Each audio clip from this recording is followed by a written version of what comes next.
Hi, thank you for tuning in to the Finding Harmony podcast with me, your host, Harmony Slater.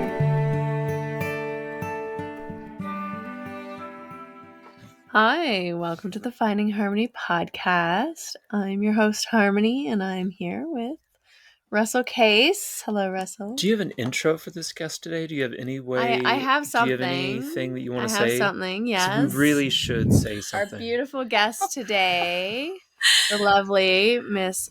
Meghan Marshall, who is the benevolent Ashtanga overlord. Oh, that's a bit much.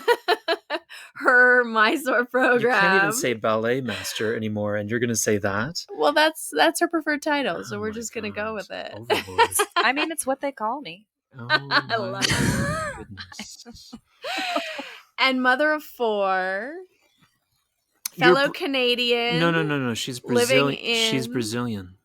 At heart. It says right here. At heart. She's Canadian, though. No, it says Brazilian. Biologically. No, it says right here I think that she grew up in Brazil. I think you need your bifocals. She lived in Canada. She was born in Canada. In Edmonton, actually. Only 3 hours from here. You were born That's in Edmonton? We're in Calgary. Yeah. You're Brazilian Canadian. No, she's not. She's fully Canadian. Fully Canadian. She doesn't look fully Canadian. I'm now living in... I'm converting to Americans. Yeah. Wow. In America. In Pennsylvania, right? No, I'm in New Jersey. Oh, in New Jersey. When I want a beverage, I order water now instead of water. Water from my lost daughter. My Murdered daughter's my lost daughter. in the woods. Who murdered my daughter? Murdered my daughter. So, let's get into it. We are in We're it. off to We're a in the good thick of start. it now. Good Very start. dry Canadian senses of humor clearly on display. Do you think anyone's still listening? I don't know. Maybe not. We get about 500 listeners per view. Would you say the last time we saw you was in 2018, and shortly afterward you nearly died of a stroke right after seeing us? I wouldn't say it was never near death. I think a stroke, by definition, is nearish to death.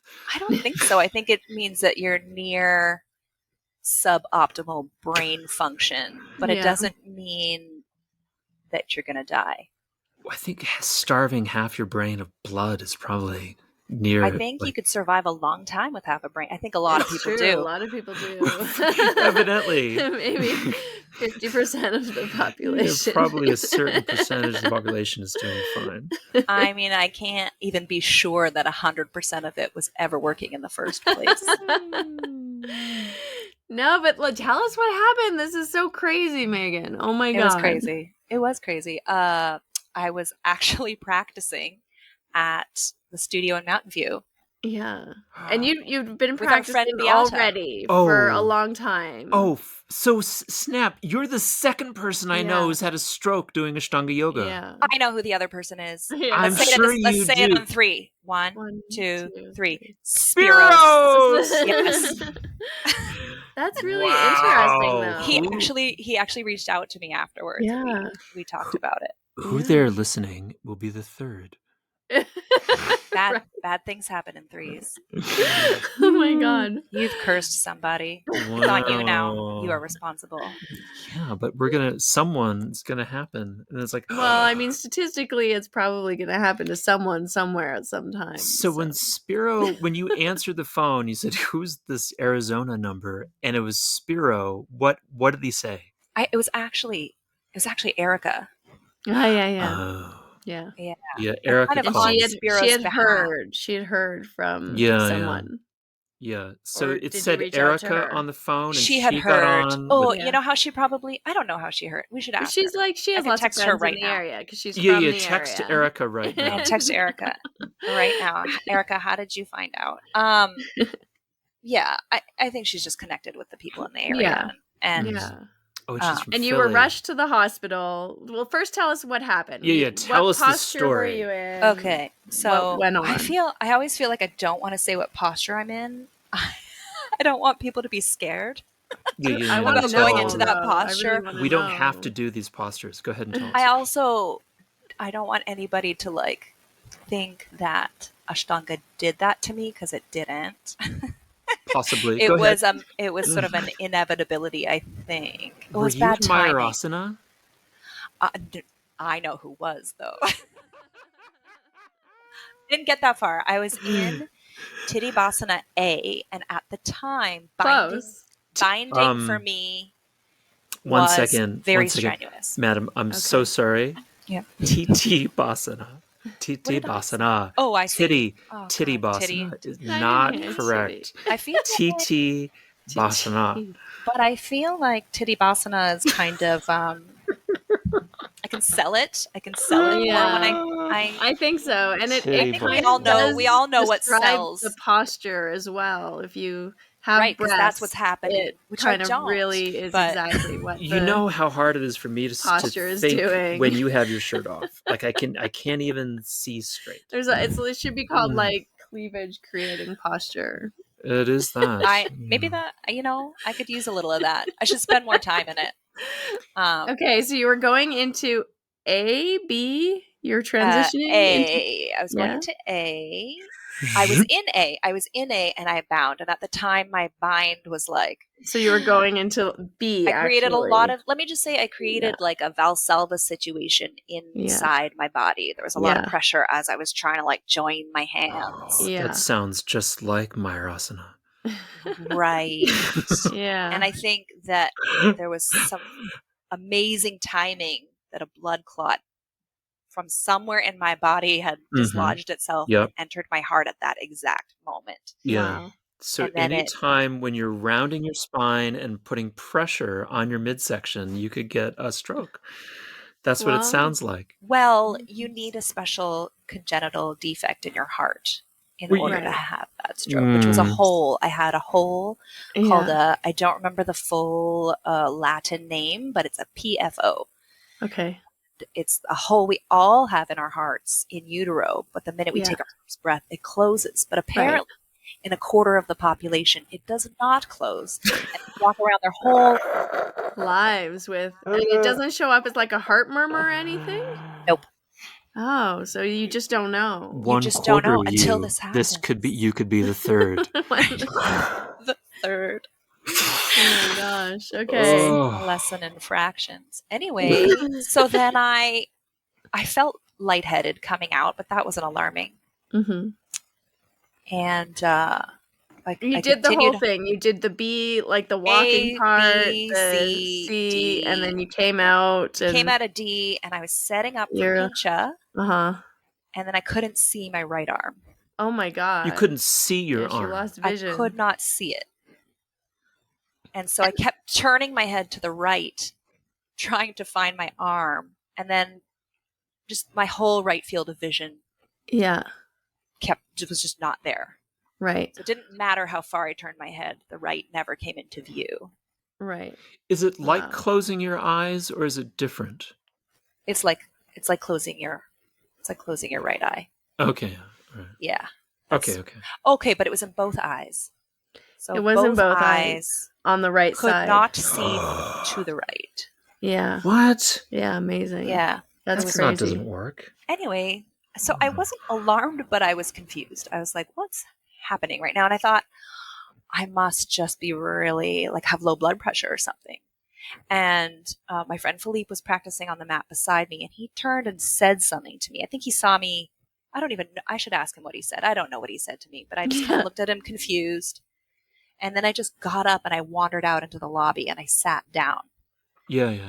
And I just Philippe thought, this will California. Clear. Yeah, you guys know my Philippe. Friend. Yeah. Philippe, your friend, everybody's friend, everybody. Everyone's friend. All paths lead to Philippe. Yes.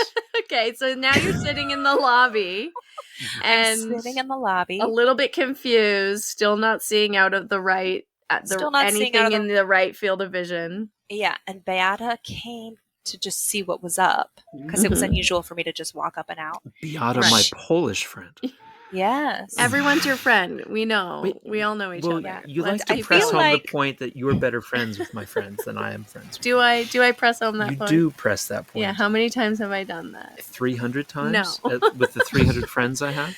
I think everyone can count 0 times so far in this podcast.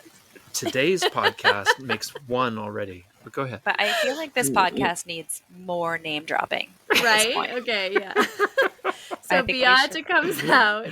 Beata comes out and sits Yeah. on my right where I can't see her. But Oh I my know God. she's there because I can feel her leg against my leg. Right. And Did you see her coming? I saw her come across the front of me, but then And as then soon she as just like disappeared. disappeared. But I knew she was there. A few other people came out too. There was a little crowd forming. I don't really know what happened. I was kind of just like very internal at that point, just kind of like grasping for like an explanation, I guess. And confused, obviously. Honest to God, I don't even think I knew what a stroke was until I had one. Right. And Yeah. yeah, so then I went to tell her what was going on, and I couldn't say any words at all. Whoa. Wow. Yeah. And I apparently just kept saying over and over again, I'm okay. And I remember just trying to say other things, but I couldn't. And so I had fully coherent thoughts, but they couldn't Make make their way out my mouth. Sounds like the first time I got high.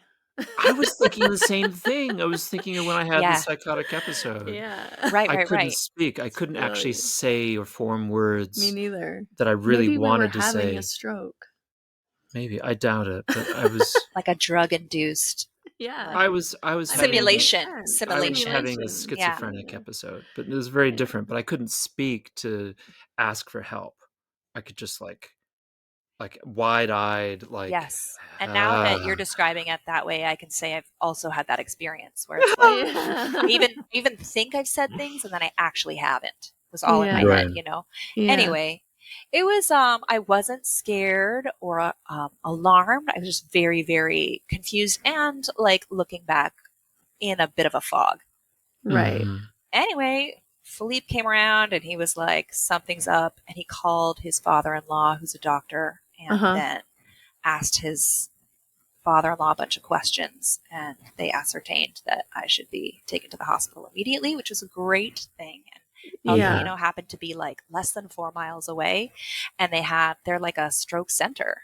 Oh, amazing. So they had a CT scan right on the floor, like basically at the door. Were you And they- driven, or did they call the ambulance?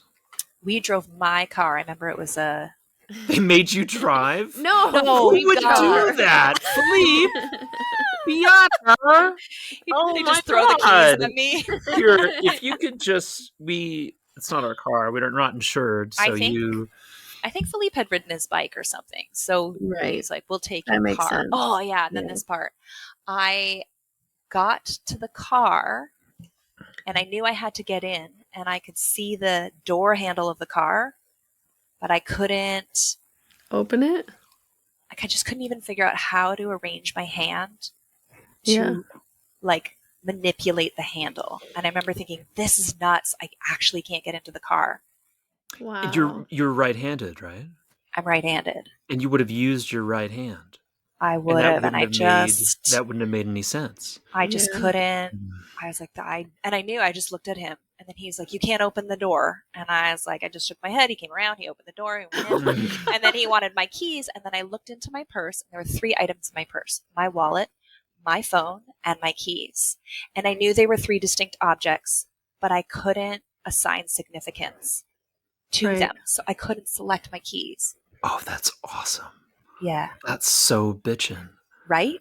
Yeah. That's crazy. That's so amazing. Our brains Yeah. are incredible things. They're incredible. Aren't they? I also one Wow. other time that I was doing LSD, I remember I remember sitting in front of my stereo trying to assign significance to the different tabs, and I knew that one of them would play Lou Reed for me, but I didn't know which one.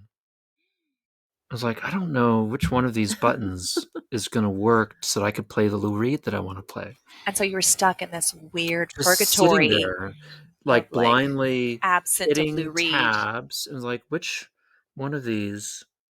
And then suddenly it was on. I was like, oh my God, it happened. Oh, wow. It The was like, blockage cleared. Yeah, but it's like there's the a universe helped you point. out.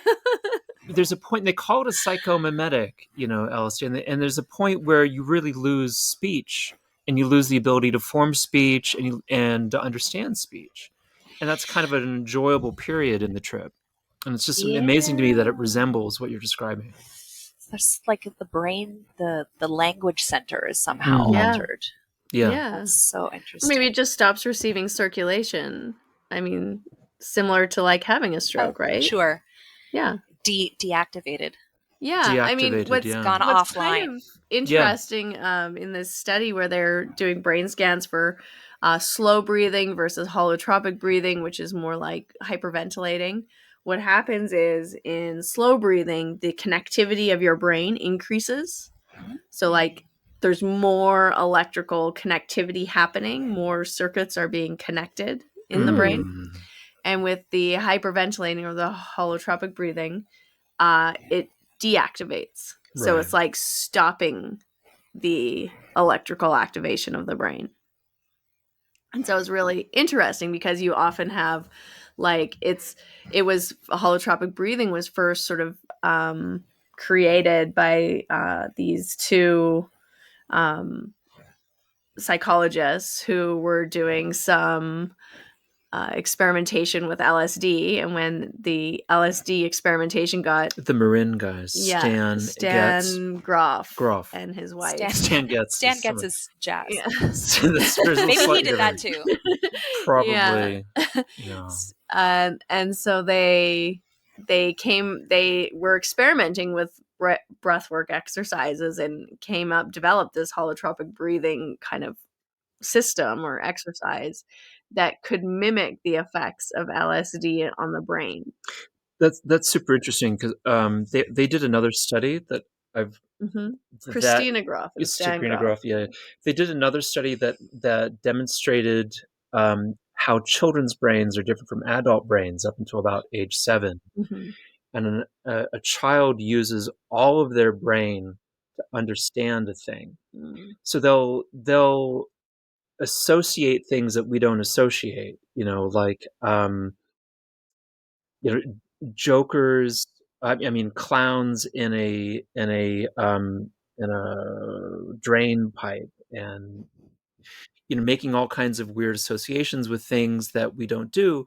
But when we're on LSD, the brain stops being, because forgive me, but after the age 7, we start to specialize parts of our brain for different activities, and we become less. Call that, doesn't Piaget call that the age of reason? Right. 7. Yeah. So that's when you start compartmentalizing. Yes, that's interesting. exactly. But when you're on LSD, the brain goes back to globalization, and it sounds like what they discovered is that this holotropic breathing does something similar. Yeah. That's so interesting. Oh. I recently... That's what happened to you looking in your purse. I was like, this doesn't make these things. Yeah, there was no way to I could, the only way I can describe it is I knew that I was seeing 3 distinct things, but I couldn't distinguish my keys from my wallet from my phone. Yeah. Even though visually they all looked different. And I could Yeah. recognize that they were different, but I couldn't overlay a use for each one. Right. So I just handed my open purse to Philippe, and I was just like pointing, like, pick the keys. Yeah. Anyway, Take drove what me you into want. the hospital. I just dropped. I apparently could say I'm okay and the F word. So I just F all the way to the hospital. It's all I said over and over again. That's awesome. It was just dawning on me. I was like, whatever is happening is not good. Right. Yeah, totally. It's really not good. I think I might be in trouble. You're no longer on your yoga Oh my mat. God. Clearly something's gone wrong. And I mean, Right. you're a mother of 4. Yeah, and a my wife. youngest was not even Oh my 2 God. at the time. Yeah, at the time you were at 2 children. I had 4. At the time, you had 4. At the time, I'm sorry. I Right. thought you had some COVID babies. No, I was her confused. youngest was 2. 2 years old. I was homeschooling 4 children during COVID. Right. Oh. I wished I'd only had Plus 2. the F word coming out. Wow. You're like, what? Yeah, that was so.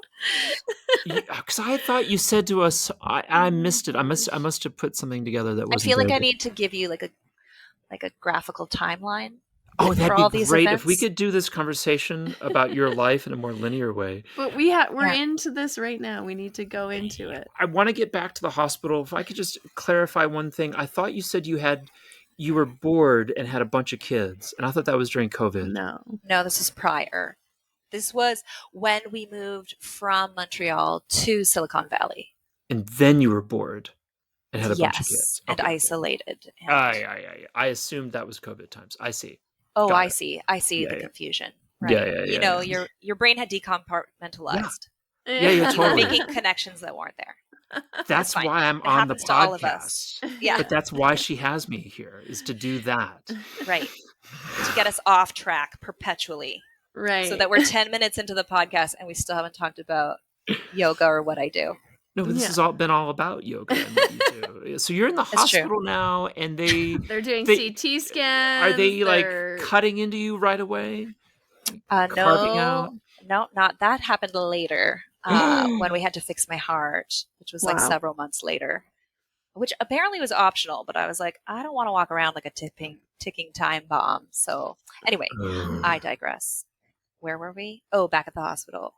Oh, yeah. So anyway, we do the CT scan. Philippe calls my husband. He like leaves the kids with like people on our street. Yeah. Comes in, and I'm at this point like in a gown, all wired up. I don't know whether or not they'd administered the TPA yet. Probably. That's the TBA. I can't remember what it stands for anymore, but it was a blood thinner, and it busts up any clots, but it's like medical grade. Like it's like thins everything out. I had to lay flat for like, I don't know, 2 days or something afterwards. Wow. Because you could like sneeze and bleed out. Wow. Yeah. So they recognized right away, like, oh, she's having a stroke. There's some kind of blood clot to her brain. Yeah, it was on the CT scan. You could see right away that I think it was the left side of my brain. Yeah. Which is why I lost all the right stuff on the right. Yeah. Was also your language center's on the left side. That's right. Okay. So not able to speak or identify objects. Mm-hmm. Yeah. And I'd started like as things were, I guess I shouldn't say progressing, regressing. As things were regressing, I was starting to lose feeling and function in my right arm and leg. Right. Wow. But that didn't get too far along before. Yeah, luckily you got to the hospital too, right? Whoa. Yeah, this is my PSA. If you think you're having a stroke, time is of the essence. It is. Yeah. I remember Philippe doubted himself afterwards. He didn't know if driving me to the hospital had been the correct decision.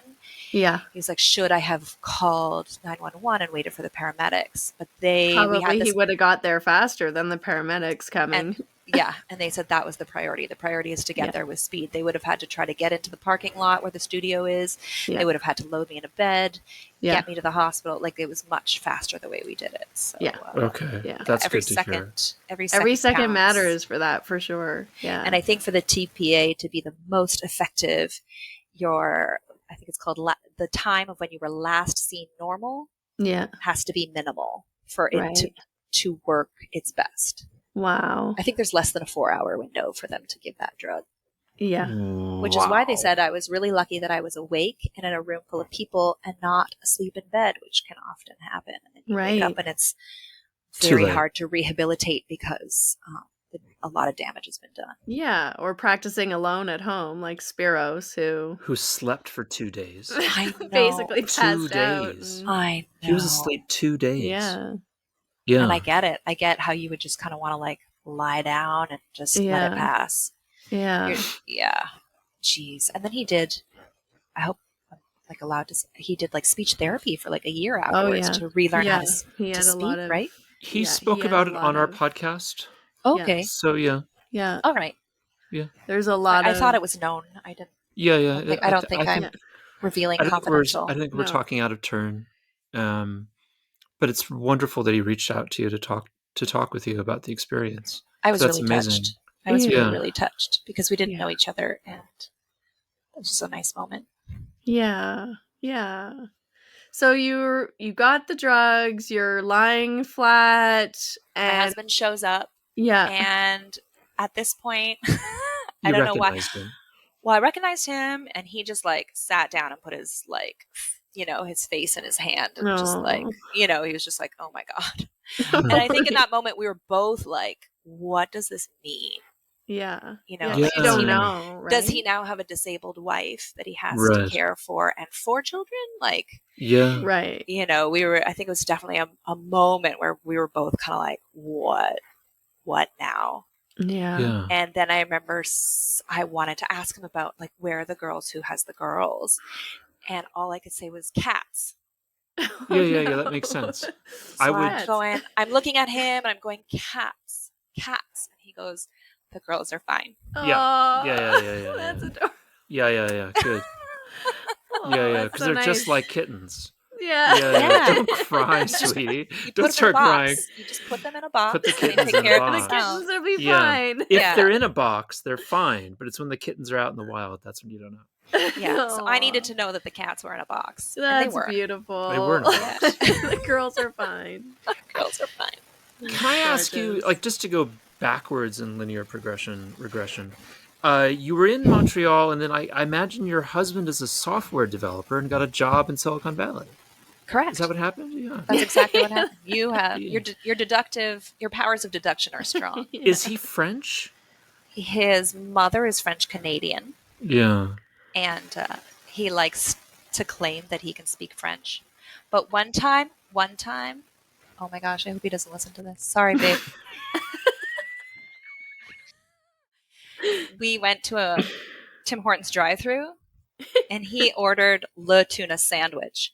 Oh So I really feel like that was like representative of how good his French is. Pardon, madame, je le tuna voudrais- sandwich. je voudrais s'il vous le- plaît. Tuna sandwich. no. Tuna sandwich. Yeah. Oh, Et dear. coffee. Café. That's about my Café, level s'il vous of plaît. en français. Merci beaucoup. Merci. Yeah. Merci. Mhm. Wow.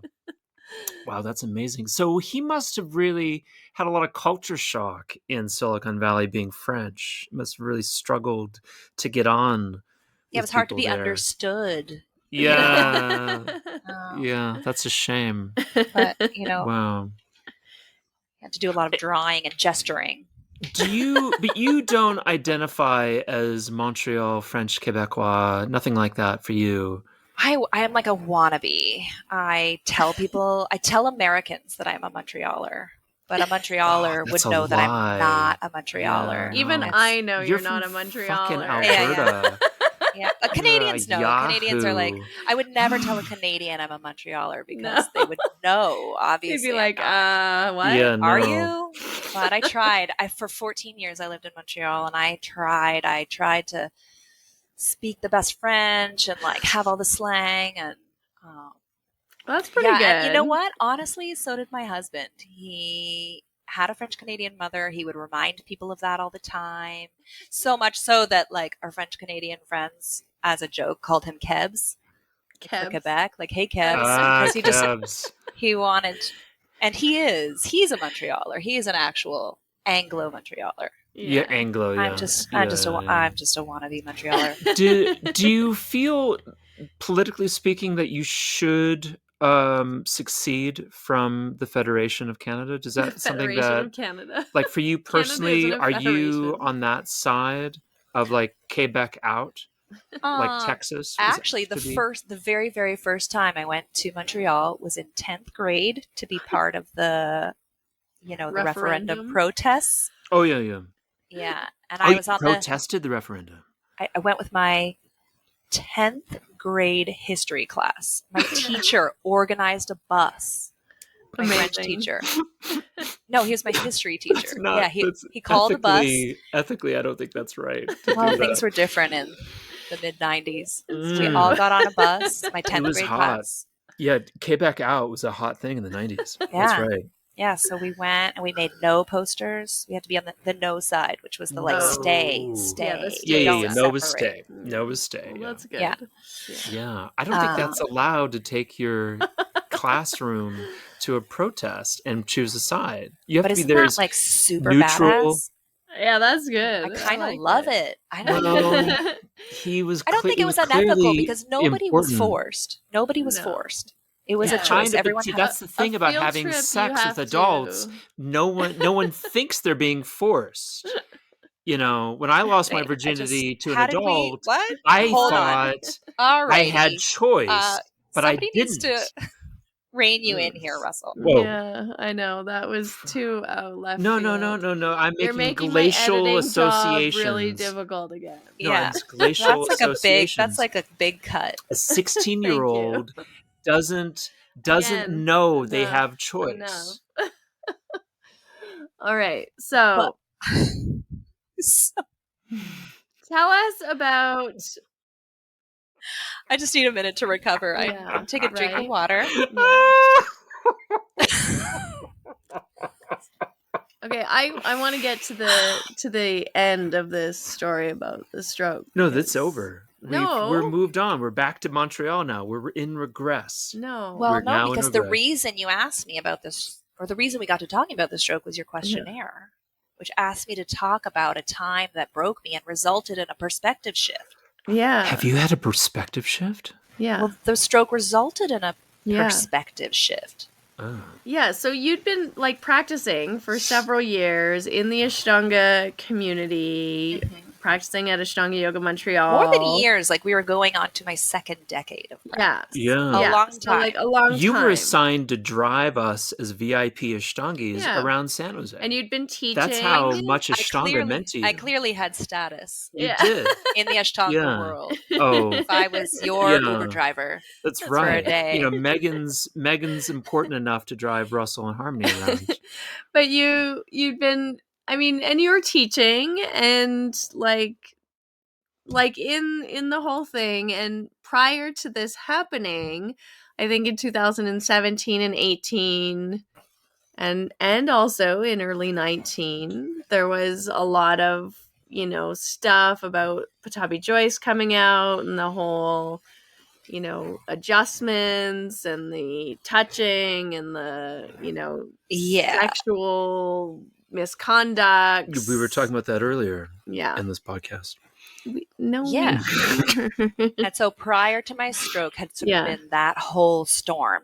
Yeah, and especially in the area you were in Silicon Valley, I felt like it was. Very I hot. traveled a lot It during was this hot. time. It was hot. very hot in that We area. People were leaving the community. We had discussions with Philippe about this, Yeah. actually. That People was were very upset. 2018. He People sat upset. down with People us. were leaving shalas. Like relationships were shattered. Shalas Yeah. fell apart. It was catastrophic. Yeah. And like stuff was going down on IG between Ashtanga Everybody. teachers. Yes. Yeah, I wasn't actually even on IG at the time, so I just heard this secondhand. Yeah, it was but- very nearly left intense. IG because of it. Right.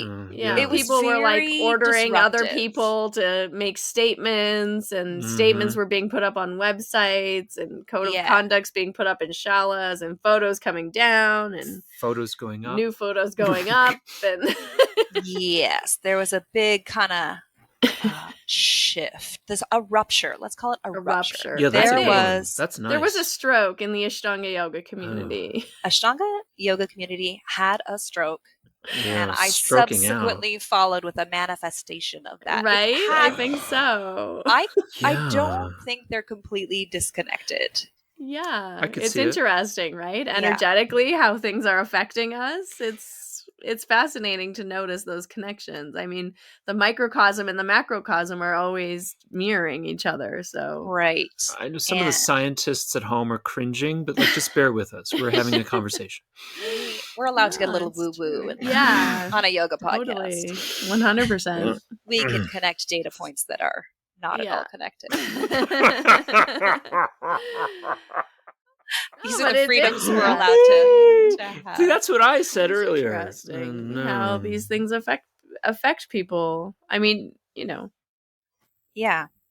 So that was sort of the backdrop to me having a stroke. And then I'm there, stroked out, like talking cats to my husband.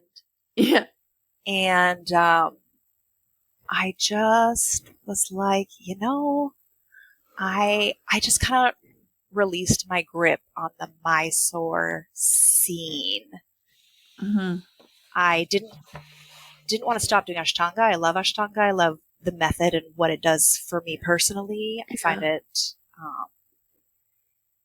it's a practice that pushes my boundaries and demands risks and humbles me and makes me a better caregiver. So I knew I wasn't going to stop practicing, but I was quite sure that I wasn't going to be making trips to Mysore to, be granted the authority to continue doing what I was doing, because there's not necessarily as much time as you think. Right. And that's how I felt in that moment. I was just like, oh my God, what am I waiting on? I don't have time to wait. Like, the next stroke could be tomorrow. And I was just holding myself back from teaching because I needed somebody to tell me I could, who doesn't know me very well. And or at all. At all. Still today. I mean, honestly, like, even if you go and cultivate a relationship, I don't know that there's that depth of relationship being cultivated at any level. How could there like be? Anyone. How could there be? It's impossible. Because one person is assigned that job and there are thousands of people lining up. Yes. So I just made the choice to be unauthorized and to be a teacher at that time and to be okay with it. And before I'd always kind of just called myself an assistant and not felt that I had the credentials to be a quote unquote teacher. Right. It's interesting. That's a kind of a question I brought up to Dina Kingsburg once. It was about legitimacy. And, what does legitimacy mean, and who grants it, who gets it, who takes it, and, why one person over another person. And she saw what I was doing, and she saw my earnest interest in really what's a discussion on power, and said the only thing that's important is your relationship to your teacher and what you've learned, and then how you then treat your students, and everything else is prakriti, just nothing to be concerned about.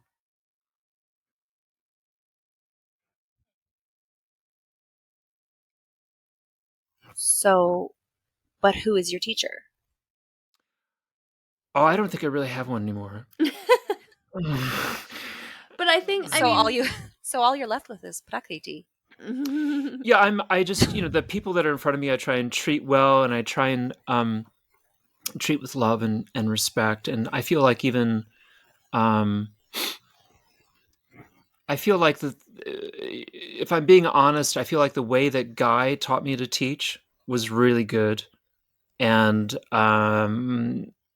I this tried Guy Guy Donahue in New York. Donahue, yeah. Guy I Donahue in New met York. him in San Francisco. Yeah. And I feel like the way that he uses hands is like the way that I like to do it. But I'm not a professional yoga teacher anymore. I'm, if the only time I teach is when Harmony asks me to assist her. So I'm not. You're a podcaster. I'm a podcaster. Yeah. And I actually only do the podcast when Harmony asks me to assist her. And I'm really only here for color.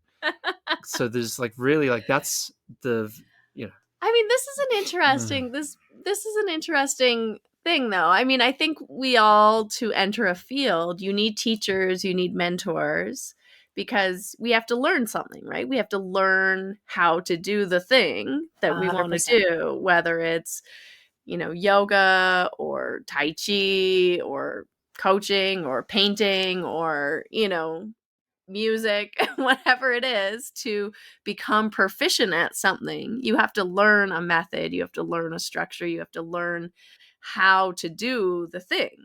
Yes. And then you have to practice a lot. Mhm.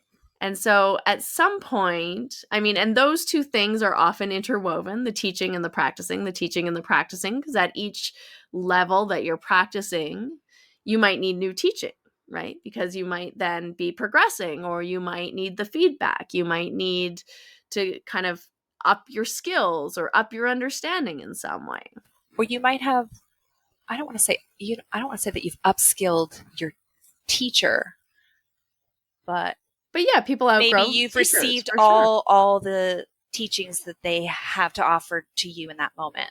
Yeah, and then you go to another teacher and you receive some other guidance and things. But also, I think where the thing that doesn't change is the practicing, because you have to keep practicing to be immersed in that skill or in that thing that you're doing, that you're That's learning. Right. It's the And thread of so, continuity yeah, in through a all the way, teachers. yeah, the practice, and this is where people say the practice itself is the teacher, in that, yes, I think sticking with the practice and doing the practice and diving into the practice, and again, whether this is music or art or dance or yoga or swimming or, whatever the skill is, you have to do the practice. You have to practice it in order to get better at it, in order for it to become a part of you. And then it Yes. starts to happen naturally. And then you also need some feedback.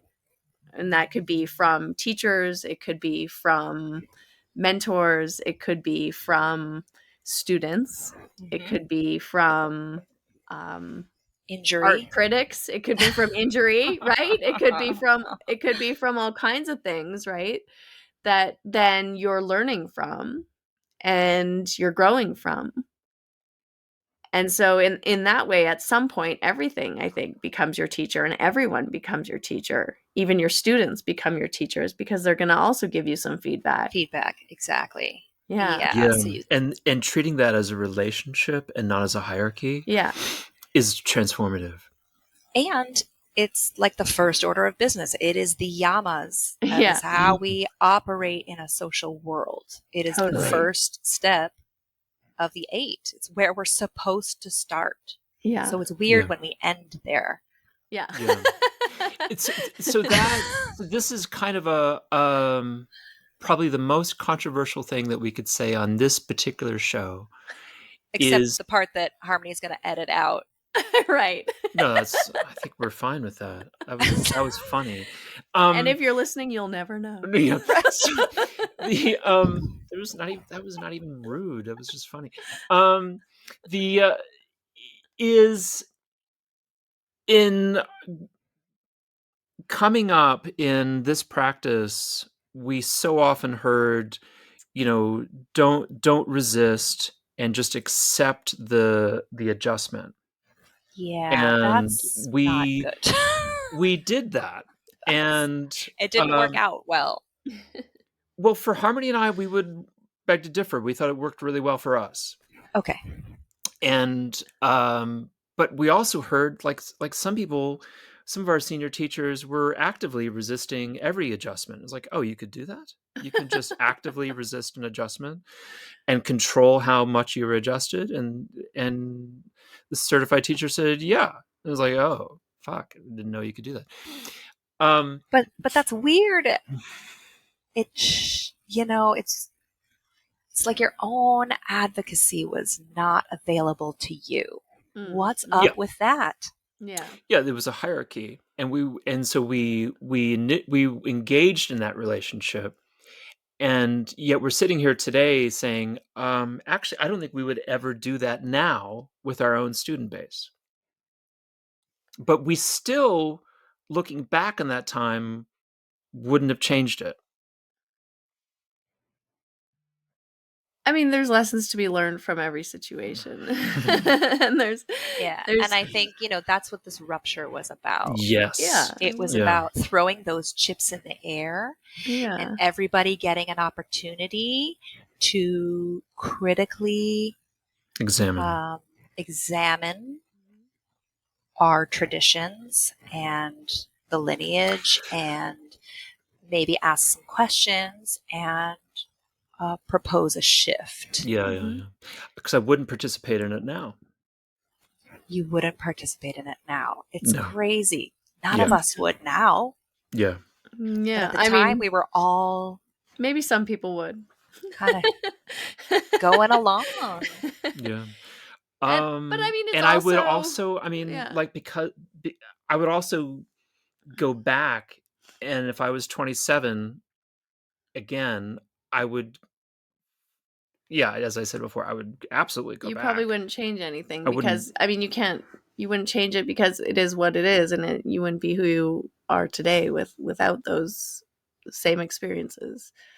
But also, I think this is like a zeitgeist of the time as But well. but in 2023, if I was 27 and No, you don't know that. If you were 27 now, today, you'd be a different person completely because you would have been raised in a completely different culture, completely different environment with Well, it's different like when you beliefs go and back ideas and about things. you watch old episodes of Friends.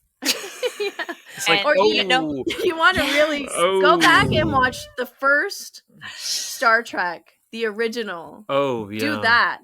Oh, I That gotta is do that. weird. That is Okay. bananas. And crazy and Yeah. And at the super time, fun. And yet, At the Oh my time, we God. all signed on and we thought it was great. but it was at And the so time progressive. so progressive. Right. And then, like, some people are really like being sexually harassed in the workplace. And that seems okay. It's like, Yeah, it's the good old days. I don't think Captain Kirk should be talking to her. I don't That's think his we should direct. beat women. I don't think I we should don't know, on just. TV. Well, It seems a bit much in he public was. like that, right? Bones was her physician at the time. It's like I mean, that's the thing, right? So culture changes, different. times change, and not in a linear, progressively way. And we're all growing and learning as a culture too, right? As a collective. We're much more. You kind of need things to culminate in a disaster sometimes before the redesign can happen. Yeah. Yeah. But anyway, are we all moving towards Kaivalya? That's what I want to know. I think yes, it might take a few more lifetimes, but Russ, I can tell you want to correct my pronunciation. It's all happening. Harmony hates it when I do Tell that. me. No, do I wasn't. It. No, my question Tell me how this: is I want to bring it back to LSD and this notion about. That's the binding theme in this whole. I Yeah. just got to keep touching back on LSD. Yeah, how many? This notion about 1% theory, I think, is super interesting. And it reminds me of something that we would often say to each other back in the day, 20 years ago, sitting around Gokul chats. We would say to each other, it's like, yeah, LSD is good. It breaks the door down. I'm doing a person's impersonation, and people would recognize it. It knocks the door down, and then you understand what you're supposed to be feeling. And then you would go and do Ashtanga yoga knowing that's what you were looking for. And from our perspective, that's why only 1% theory was needed, because it was experiential. And you not cognitive. Not cognitive. And if you could get the experiential and understand what you were feeling, understand what you were looking for, understanding what window you should be opened or what door should be opened, what door of perception should be opened. Then when you would go to read Patanjali's Yoga Sutras, this kind of postmodern understanding of reconstructing your personality and reconstructing your culture would make sense. And so I'm just to quote what you said here, through the courses that you did with Dr. Shyam, who was awesome, and we've had him on the show, I've learned, Meghan, that practicing yoga entails critical inquiry and that it grants you the freedom to choose your own values and priorities. But also, it's been 20 years later of Ashtanga yoga practice. And I wonder if you could respond to that.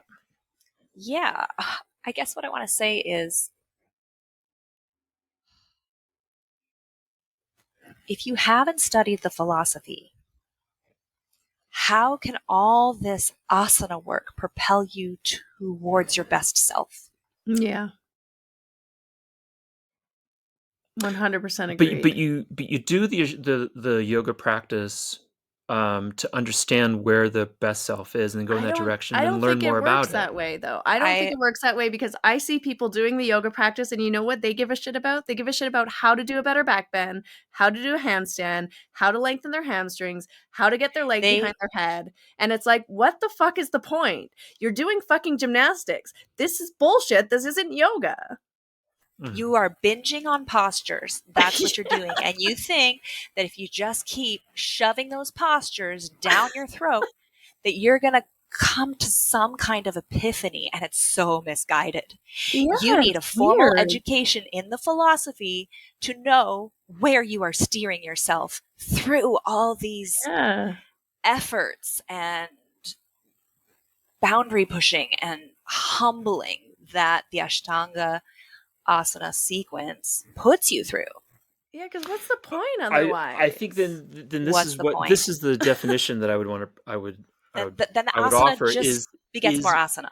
Yeah. is the mystic experience is what I'm suggesting you should have a mystic experience, and then I and haven't then done read. enough LSD to even know what you're talking about. But you're Yeah. suggesting the mystic experience comes first. Maybe for some people, maybe it does. Maybe the mystic experience comes first, and then they practice yoga, and that kind of recreates a mystic experience. That's a possibility. Yeah, I just think feel you're like putting too much. You I cannot feel put the like emphasis on the state, on getting into some kind of state or Mm. having an experience. That's not so going. It's a practice of choice making and divorcing yourself from your beliefs Mhm. so that you can remain fluid in your stance and your perspective. I feel Love like that. where Patabi Joyce is coming from is that you would do Ashtanga yoga for 10, 15, 20 years, that you could finally sit quietly on the ground with a straight spine. You would start to do breath retentions that would be fairly holotropic. You would start to have experiences in meditation, and then you would then do theory to understand what happened to you. And so again, it comes back to just have physically being able to be in a situation where you could manifest these experiences. But I I kind think of they need to agree. happen in tandem because Yeah. how can you devote yourself to this practice if you don't know what the practice is? And I agree too that there's too much emphasis on an experience, like this mystical state or this experience that we're trying to It's so create that external. exists You're exactly outside of us outside of you. somewhere. Because I think it's all already within. It's already happening. Yeah. It already If you are is right waiting for an now. experience, you have taken yourself out of the driver's seat. Yeah, so then you're like again, it's like the carrot at the end of the long chain of asanas that one day I'm going to arrive at this enlightened state, and it's totally missing the point that enlightenment is in the now. Enlightenment And is in your ability to be furthermore, present. that's a very consequential approach. If I do a shit ton of asana and I hold my breath a whole lot, I'm going to get this reward of enlightenment at the end. That's not what bhakti yoga is. Bhakti is, it's this fourth ethical theory. I'm taking a lot of courses with Dr. Ranganathan, where you are refining the process of making good choices towards your own kaivalya, towards Ishvara Pranidhana. Yeah. No, And all the asana in the world. Not a shit ton of asana, but a shit ton of acid, I think, is where I'm going towards. Because I really feel like it's the same thing, though. You're looking outside yourself for a substance to give you an experience. And Patanjali said that's helpful to start with soma. And I think it might be able to accelerate things, but it's definitely not a necessary or a prerequisite. Yeah. I think it's helpful. You can get high on your own supply. I've always wanted to say that. Fucking hell. Whatever the fuck. I'm stumped. I think that was like a Zen cone. But what that did, though, is super interesting. Is like that's a kind of Zen cone. Is say it again. You can get high on your own supply. And my physical response to that was You're disrupting the drug industry here. It disrupted my mental process. My palate dropped in my mouth, and I was left dumbstruck. Which was that's the point of a Zen koan, is to leave you there in a thoughtless, objectless state. And that was really cool. Like a little mini stroke. It was a little mini stroke, thoughtless, yeah, decompartmentalized. I often use this phrase as a way of when we're doing Ashtanga yoga workshops together, when we used to do that. Yeah. I would say this to people to create the same We're doing thing. one together coming we are up, in baby. Cleveland. I would say, why people be so tall? What? Like, exactly. You were just in it. You were just in it, and just like a Zen teacher, they smack you in the face with these phrases like, why? What? Yeah, I mean, you just pulled a hard left, and it's I wasn't able to follow. Okay, beautiful silence in the mind, and it's in that experience is what we're looking for. I feel like I'm not going to drive to Cleveland for this workshop.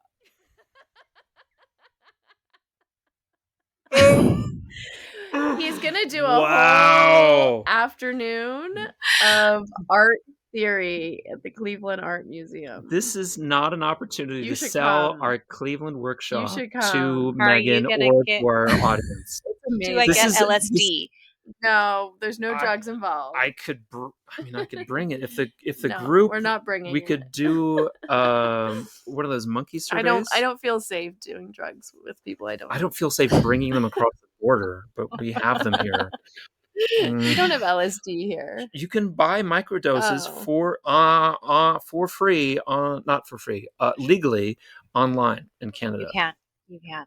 Although it's not LSD, it's shrooms, right? It may be psilocybin based, yeah. I don't know. I don't know enough about Mysore. I have a Mysore program in Philadelphia. Just want to add that. Yeah. Philadelphia. Yes, Philadelphia. Should we do a tandem? Should we do brotherly love? Could we go from Cleveland to Philadelphia? Because we were going to go to Memphis and go to see Graceland, but we could go to Philadelphia instead. I think you'd have a receptive audience in Philadelphia for your Cleveland Zen Well, let's do it. LSD workshop. See, but you wouldn't even drive to come see the Zen Koan workshop. And you're going to say that your community would welcome us with open arms? I mean, when you put it that way, I am the overlord. I mean, the overload. I love that. Do like the plebes. I just want to say I have to maintain some separation. More Americans should value and appreciate our Canadian brothers and sisters, because there's such a rich fabric of dry, wry humor in this country. I notice in your language you sort of included yourself as a Canadian. Yeah. I live here. Us. I'm a permanent resident. I have legal status. I was a refugee. I had legal refugee status. You're an immigrant. You're not. No, I was a refugee. The Canadian government gave me refugee status during COVID. No, it was legal. I had a document. You saw the document. Why are you shitting on it? I'm not. I'm saying during COVID. No, but it was so... Then you became a permanent resident. Now I'm a permanent resident. Yeah. I mean, you don't need to flee the United States. Well, maybe you do. I'm also people shit resident. on Canada all the time, but they shouldn't. It's no one rich. Shits on Canada. Who are these people? Yes. Every single one of them. No, everyone loves Canada.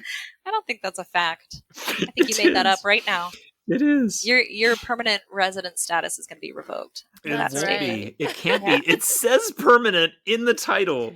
So last time we saw you, you were in, and when all of this happened, this whole incident, you were in the Bay Area, which we were. She was driving us talking around. about, as also kind of a very intensely political or politicized place in the Ashtanga community for some reason. And yeah, was it not like that everywhere? It wasn't. No, it wasn't. Just there. Just why? Just there. No. Feelings were high. Feelings were People in California Things are were very fragile. sensitive to things for some reason. Yeah. Well, I don't think that this was a bad thing to be sensitive about. No. But That's somehow an you example of got how whisked. high the feelings were. Yeah, you got whisked away to Philadelphia, Well, how Jersey. did you get whisked away? Noah, all these That people sounds so getting sent whimsical. Sounds like you and your family. You recovered fully, which You're- is amazing. You made a full recovery. I did 0 deficits like 45 minutes later. Wow. What? It was crazy. What? She recovered 45 minutes later with 0 deficits. This is because of What? this drug that they gave you that You they Yeah. were blood. in therapy for like a year? No. No. I Oh. walked out of there like fully functional. That's incredible. Yeah. Wow. Because of this drug. I That believe is it's called very TPA. different from need to years double of therapy. Yeah. Uh-huh. Holy shit. Yeah. Amazing. After hearing Spiro's story, You were thanking I your was so yeah. grateful. Yeah. Wow. Wow. Because Yeah. I've since heard much worse outcomes of strokes. So Of course. My yeah. grandpa died of a stroke, yeah. yes, my grandmother did as well. Yeah. Oh, fascinating. Yeah. I wonder if she had the same heart condition that you had. Yeah, that's a good question. Oh. Yeah. I don't think she did. I think it was anyway. Old age thing. Yeah. Yeah. So you recover. You're back to being a mom. You're back to practicing. Amazing end to that story. I had no idea that was coming. That's a miracle. We saved that for the end. That was Surprise. cool. A medical miracle. Surprise! 45 minutes later, you were fine. Like, what? Yeah. It was Wow. crazy. That's amazing. Wow. They just kept coming That's around with touch and go, though. pictures. It was a sheet of paper with drawings on it. Yeah. And they'd come around every few minutes, I don't know, maybe every 10 minutes, and ask me to name the pictures. Uh-huh. And with each round, I could name more and more of the pictures. Wow. I gotta look this up. That's amazing. So, like, at first you could only name, like, 1 or 2 things. She just showed me the thing. She's like, can you name any of these? And she pointed to them, and I just couldn't say anything. Right. And then, a few iterations later, I was able to say 2 of the things. I remember there was a glove, there was a chair. Right. Wow. It was different, just everyday items. Items, yeah. Person, woman, man, camera. Was it that list? No. Neither one of you getting that reference? Never mind. That's fine. That was the cognitive test that Trump took and went on camera, and he repeated person, woman, man, and he could barely remember the last one came. No, she had a real cognitive test. Trump took a real cognitive. Oh. Because you have to take these exams when you're president. They give you these things to make sure you're not crazy. Make sure that you're not having a stroke. Yeah, and he said, "Yeah, and I passed the test." I feel like they need to redesign that test. They need to redesign that test. Yeah. If Trump passed, that test might be faulty. Exactly. So yes. So then I left. How long and how long, like, when did you take to, like, recover before you were back to practicing? You must have taken some time. You said you had to lie. No, she had to lie flat for a couple of days because of this drug, and then they had to do all this follow up, and right. And then we had to ascertain that I did in fact have a hole in my heart. Right. So we had to recreate. I'm afraid to say it. Titibasana. Titibasana. Titibasana. Titibasana. Titibasana. I love it. I had to recreate those conditions. I had to, like, force. I had to kind of like bear. Yeah. Like, I had to create pressure inside, and they did some imaging where some bubbles went through my heart, and we could see the bubble. They injected air into my vein, and then I would have to, like, kind of like squeeze and then see if I could force. Anyway, I had to create Valseva to create images proving that I had a hole in my heart. Wow. So long and boring. Where am I? That's really fascinating. Yeah, it was fascinating. And then they can't see it. They couldn't see it otherwise. Correct. It was quite small. Wow. Yeah. Wow. Yeah. So we got sort of I guess it was an ultrasound of the bubbles traveling from one heart chamber to the other through the hole. And then they're like, yep, there it is. That's why it happened. Oh my God. Whoa. Yeah. It was the posture. It was the combination. The combination. That's amazing. And Yeah. it's very similar body shape to Mayurasana. It is actually. It is. Yeah, it's Jiminy. creating a strong internal pressure. Yeah, it is. Like that intra-abdominal pressure creating. Yeah. Yeah. Yep. Huh. Anyway. I'm sold. Yeah. Food for thought.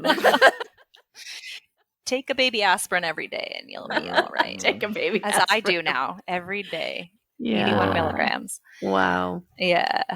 Yeah. Anyway. The Mayurasana is peacock pose because peacocks can eat anything. And so it is said to be able to digest poison Yeah, and to also digest- tell the difference between poison and milk. Yeah. So Okay, that's so we're it. stimulating digestive fire by shoving Yeah. our elbows into our guts. But who knows It's about intense pressure. TT Boston Yeah. is a small bird, so Yeah, same it thing. doesn't They'll digest anything. just stay away from the bird postures, I guess. Just for the listeners at Yeah. home, Karandavasana will Sidestep. also give you a stroke. That's a duck. Yes. Also a bird. Also a bird. Oh yeah, Karandavasana? Yeah. Karandavasana. Yeah. It's a whole aviary of That's right. Just All stay away from the postures. birds. Postures until you listeners at home Bakasana. get your away heart from it. checked, and 150 of you have this Bakasana condition. is also the same. Have we like learned around- It's the nothing same. from Alfred Hitchcock? He knew. He knew they were up to no good. That's So right. birds. fully Those birds. 150 of our listeners have this condition, and they're about to do Edgar a duck Allan Poe, pose he knew about the birds. That's while right. He knew about the birds. listening. We had been forewarned. We have been forewarned We did about not those heed birds. the warnings. All right. So And then you moved to Philadelphia? Yeah, how did you end up in Philadelphia with your husband- own Mysore program, which is so exciting? Your husband was okay with that? well, we moved for him. Yeah. Yes, which I guess you've gathered because I am not paying the Not- bills with my yeah. tiny Mysore efforts. No, not so many people move from Silicon Valley to Jersey. It's not Silicon Valley for the last fucking time. It's like Titty Basana, Silicon Valley. I think it is Silicon Valley. Oh my god. Is that like the Zen cone? This country drives me crazy. Yes. How about we say I left the Bay Area. I uprooted my family for my fledgling Mysore program that didn't yet exist in Philadelphia, because that makes sense. No, my husband got he got an offer to be part of a startup in New Jersey, Awesome. which he'd been sort of part of on the side for some years, but Nice. they had received more They- capital They and ramped up. they ramped Good. up, and so they brought him on, and he's a partner. Wow. And now he has Yes. these fancy gaming earphones. That's amazing. Here they are.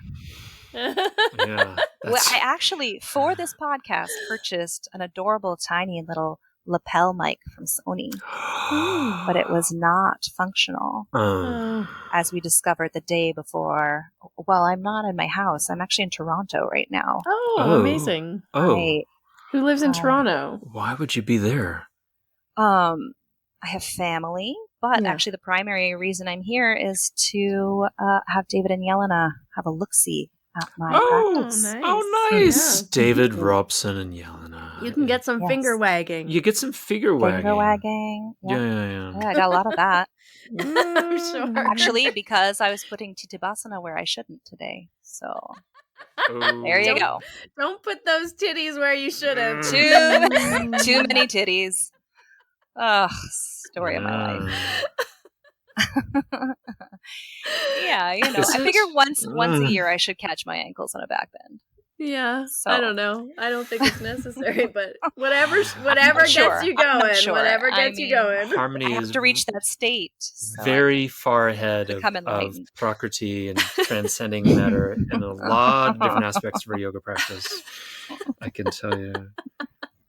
I still like to stretch my hamstrings once in a while.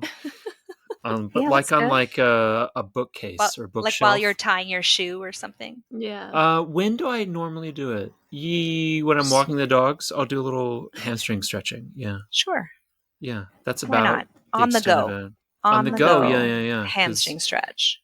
Did I the dogs. I got the We dogs' all attention. did hamstring stretching when we were walking the dogs yesterday or the day before. Jediah, you, me, we were all doing the hamstring stretching.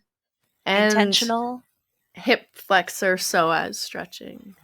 I'm a total We were all loss. lunging. Remember? We were all lunging. Oh, we did a little bit of lunging? Yeah. On a Look at you tree. guys. A little Yeah. family lunge sesh. Family It lunging. was a Yeah. family lunging session using the tree for support. Oh, well, Great. yeah, his serratus got knocked out of place or something. We were trying to help him with like a little sciatic symptom. Yeah, I Oh. remember that now. Basically, now we're just therapists for our son's actual physical endeavors that he does. Well, we're he's just a- Uber drivers And for Uber our drivers. sons. Yes, Yeah. and a Physical caterer, endeavors. probably snack Catering, maker, Snack maker. snacks, social coordinator. Yeah, social you know. coordination. You got all those I know jobs. the deal. All those jobs. Yeah. Yeah. Personal Mhm. assistant Yes. slash homework therapist. I do tutor. not do your dishes for you, young man. That No. person. It's a lot though, right? So you move, you start a Mysore program, but also like you're balancing being a mom to 4 girls, Yeah. running your own business. Yeah, and at first I don't think I really thought about it that way. I was like, I'm moved to this new place where nobody knows me. It's COVID. All the yoga studios have closed. Right. I have nowhere to practice. I don't have anyone to practice with. Of course, I was at that time, because of lack of place to practice and people to practice with, I started practicing with David and Yelena online. Yeah. Right. Yeah. Which is really where I got to know them. But, as COVID kind of, the situation improved, there were less online offerings, and I knew I needed to sort of build my own group of practitioners to propel my practice, but also to share what I've learned. So, through a friend of a friend, I met MJ, who is the owner of Palo Santo Wellness Boutique in South Philadelphia. Is there a website? Beautiful. Yeah. Indeed, there's a website. And hopefully it'll be included in the notes here. It might be included in the show Okay, notes. Great. Yeah. It's a pretty rad studio with like a variety of offerings, but they didn't have Ashtanga. Awesome. So it's a match made in heaven. It was a match made in heaven, and she's made room for me to have the mornings. That's every morning beautiful. except Tuesday, so I'm there 5 mornings a week. And first Tuesday's a good day to take off anyway. It's a great day to take off. Yeah. And no new postures on Tuesdays. Yeah, that's right. So we started the program, and it started real slow. And I wasn't even on IG, and she just kind of went through her network to kind of get me started. Beautiful. And I had about, for maybe 6 months, one person, Fred, if you're listening. Bless your soul. Thank you for showing up every day. He was so great. Awesome. Yeah, that's amazing. I know. It's so challenging at the beginning. Yeah. I mean, I think people start Mysore programs or yoga studios and they think that if I build it, they will come.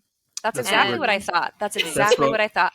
I thought everybody who does Ashtanga loves Ashtanga. They'll find me. I don't need to find them. Mm-hmm. I don't know what I was thinking, but I had to up my game a little and hustle a little. Marketing is real.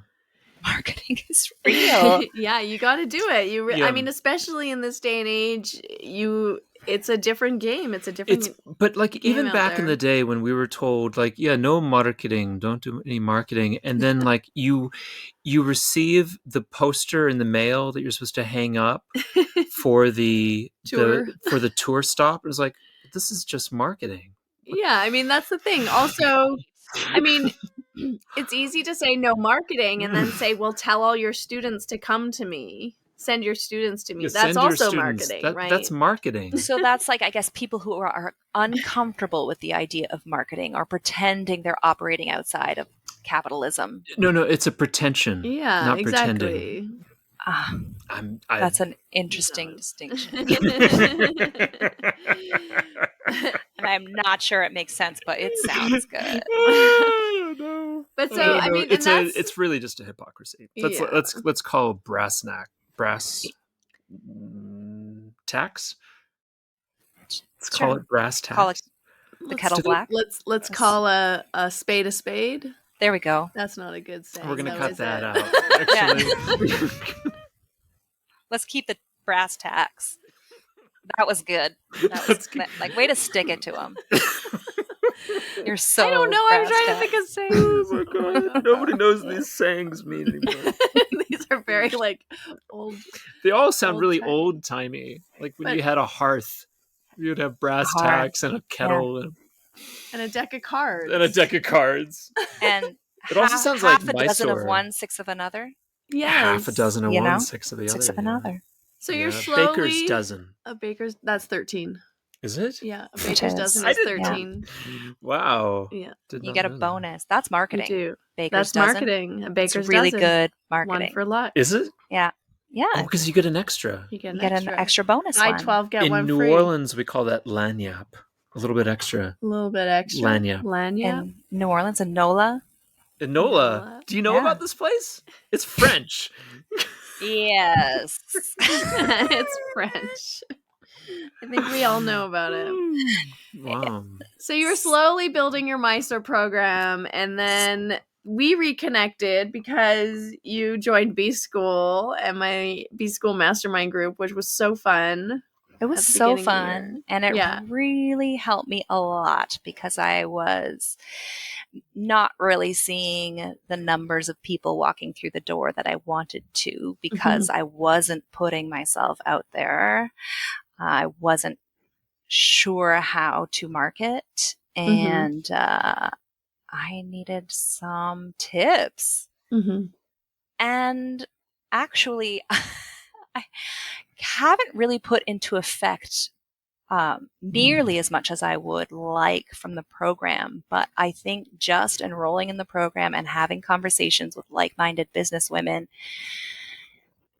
changed my feelings about myself in terms of somebody who was offering a valuable service. So, and I think just changing my attitude about myself Yeah. kind of upped the energy in the room, and the few people who were coming told other people, and before I even had a chance to really execute on any marketing, I had a full room. That's amazing. Wow. I think it's true Yeah. though. Like I think when you shift and Yes. also you started showing up in a different way, I probably with, did.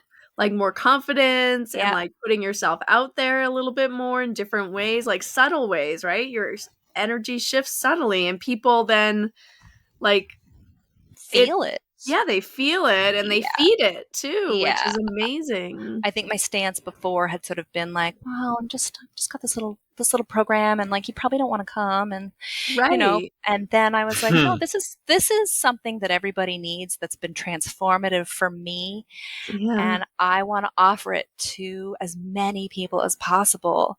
Mhm. And I just that shift resulted in the attraction of more clients.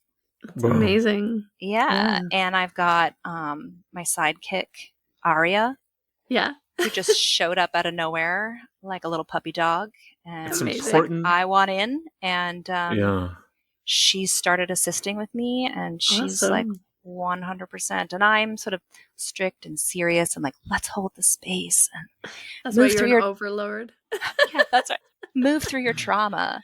Right. And she's all like, do the fucking work. Let's go. So Wow. she's great. It's important to clone yourself as soon as possible. As soon as you open up a shala, you have to clone yourself. You have to mold immediately. everybody to your Yeah. At least Well, one no, person to your but you need- likeness. But you need one person who's going to also be a mini you Who right can away. help you hold the space. And they're That's right. and they're a person who's like, you know, to well, validate to myself who I've become.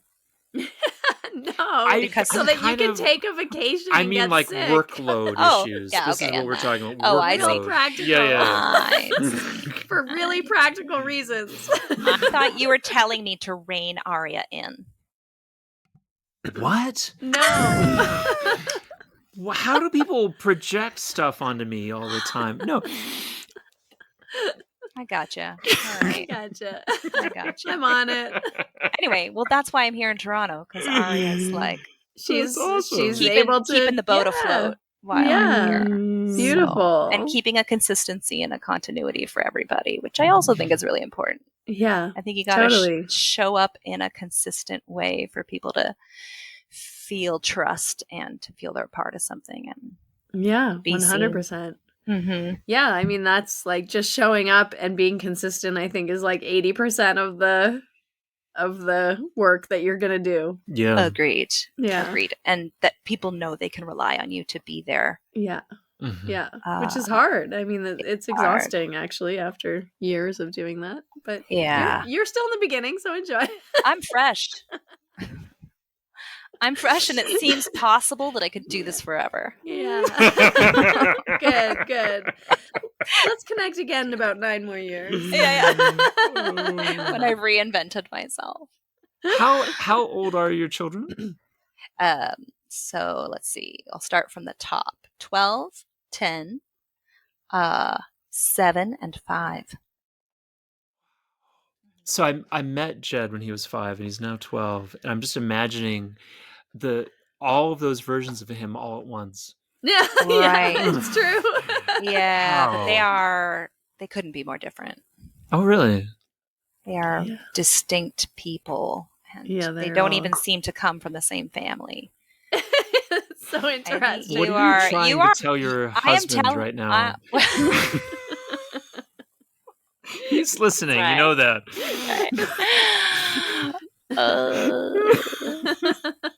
Yes.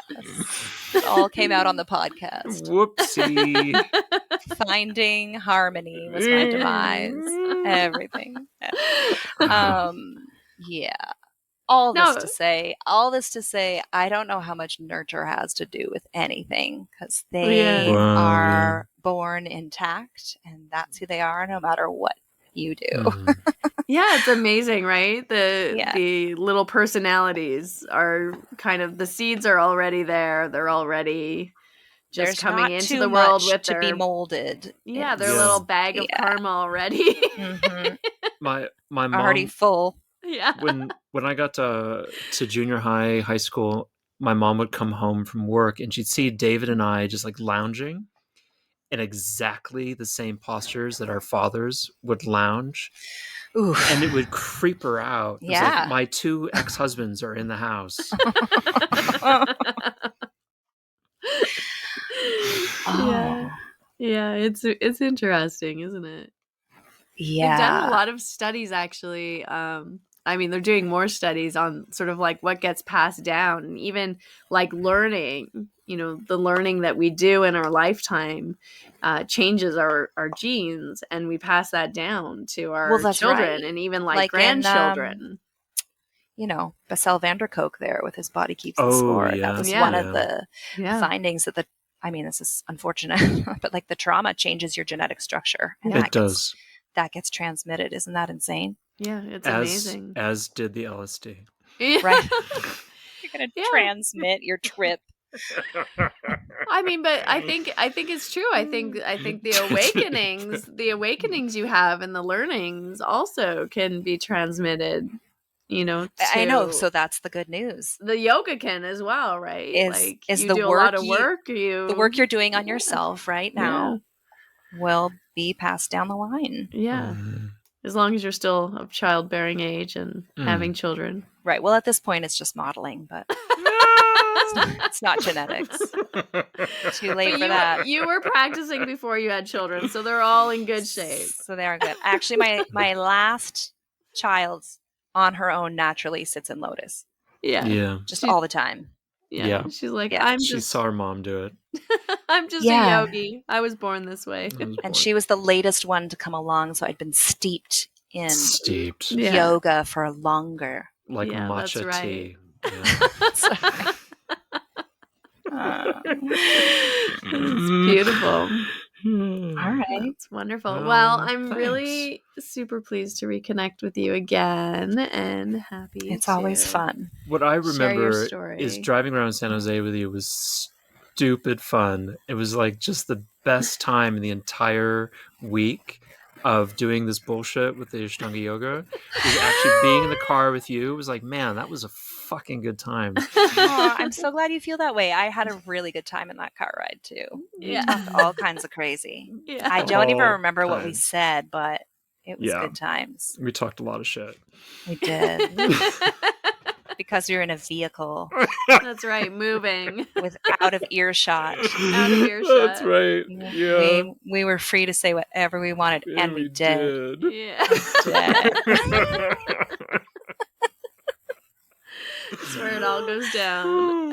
I feel like that kind of happened here again on this podcast. It certainly did.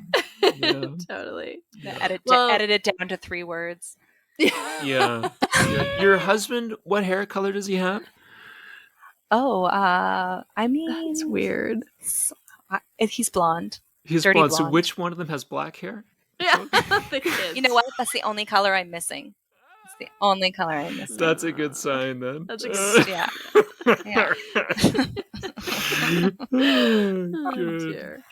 And tell everyone if they want to come practice with you or if they're visiting the Philadelphia area. Yeah, if they're visiting the Philadelphia area, they should come down to Passyunk Street. We're in the beautiful neighborhood of East Passyunk in South Philly. Tons of little cafes and gorgeous little boutiques, and you can come to a yoga practice and then go down the road for some coffee and then hit some green spaces and a Go see the bookstore. Liberty Bell. That's right. It's cracked. It has a crack in it, but you can still unfortunate. check it out. It's unfortunate. Spoiler alert. It's cracked. Yeah. The preciousness that the American psyche has around the Liberty Bell lost in this conversation with these two Canadian women.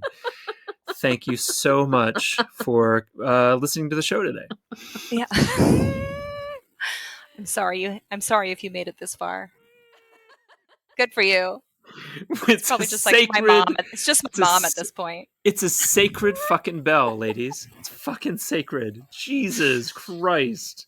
It's underwhelming. Oh, wow. Don't say that out loud, please. I feel like there's a lot of preciousness. A lot of Mm. preciousness around items and Oh, It's also like a big symbol of ol' maybe like colonization that we need to unpack, but Yeah, that's symbol another. of unpack colonization. American colonization at the end of the phone call, please.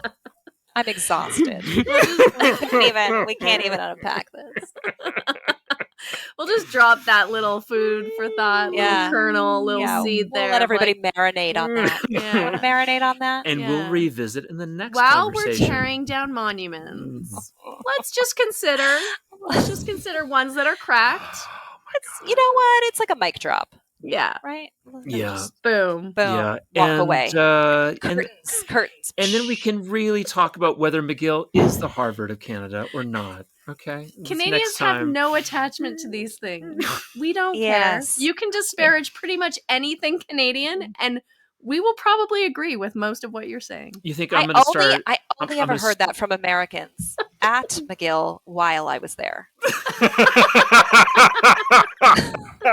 That's awesome. That's literally all we know about McGill. Is it the Harvard of Canada? Nobody And I says was like, that is here. it? Yeah. I was like, is that what I'm is. doing it's- here? It is, yeah. That's what But I'm we. not an old white man. How did this happen? Yeah. How did I get in the door? I don't Oh know. my goodness. Next, I'm going to start talking shit about the oil sands of Alberta. Oh, sacred Wow. cows. That's Sacred not hard cows. to, Yeah. Just don't touch the cows of Alberta. Those really Yeah. are sacred. Oh my god.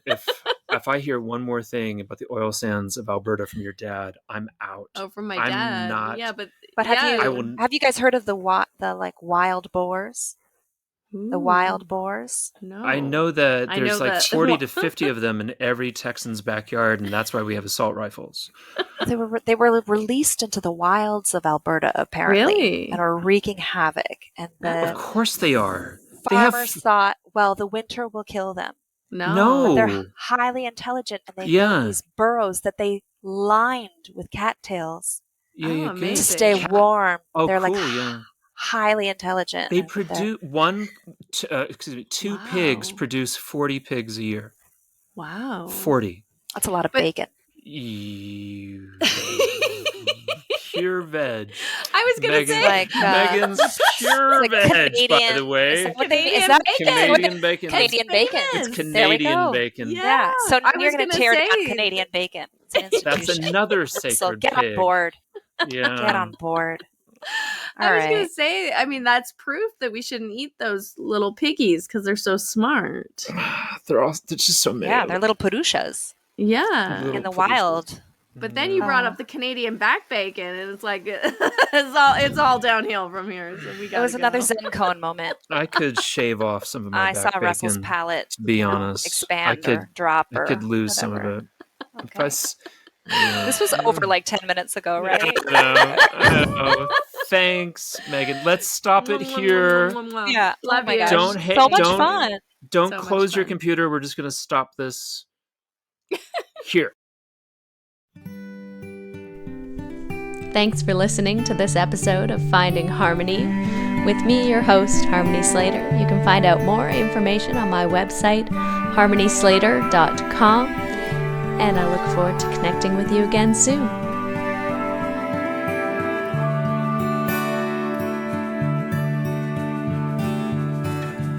Standing in eternity's shadow, watching the breaking waves.